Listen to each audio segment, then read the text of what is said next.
Hi students, so let's talk about using everything you planned from last week for your art this week. So last week you planned to make an artwork about pollinator loss, and with that planning you chose one type of pollinator.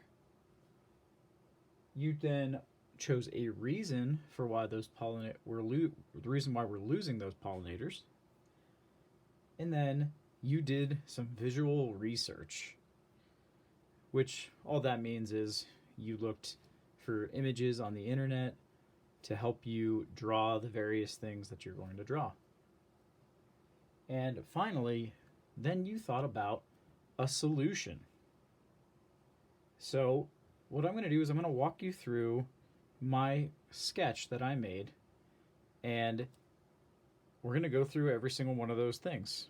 So I chose a bee for my pollinator, and you can see my bee in the center here. And I decided I wanted it, to be mostly about the bee. And so I drew my bee really large. Then, after that, what I did is I chose insecticides or pesticides for my problem. So a lot of scientists think that insecticides and pesticides are a huge reason why we're losing bees.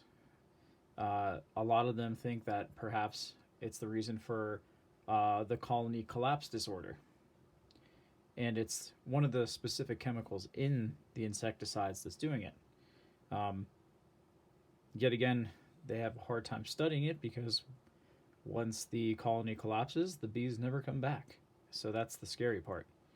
So I chose insecticides, and so what I did is I put a crop dusting plane here with the big cloud of insecticides. Have any of you ever seen one of those before? They fly over a big giant field of crops and then they drop insecticides on them. It's one of the fastest ways to do it. So that was my problem. What can we use then instead of insecticides? Well, the only thing I thought of was something that I've used in my personal garden. We've made homemade pepper spray to use as an insecticide instead of using chemicals because we didn't want any chemicals on our vegetables.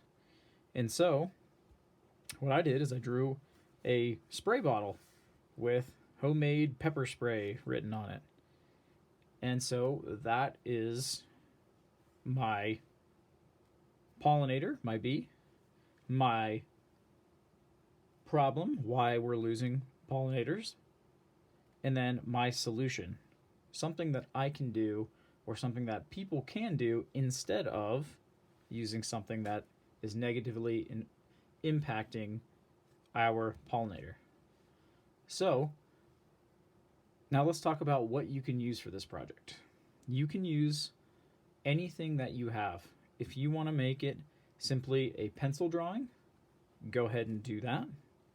Now, if I were to be making just a pencil drawing, I would try to finish this with lots of more details. I would, for example, color in the black eyes, the dark fur of the bee. I would use dark areas for the stripes on the thorax of the bee. And I would add more details into the wings. If you don't want to do a drawing, that's fine. You can use other things like colored pencils. They are absolutely wonderful for this project. You can also use, sorry, I have to get them, some crayons or some markers. Here's my set of markers. These will be great for this project as well. All right, so that's how you do this artwork. I hope you can come up with some great ideas. Thanks, everyone.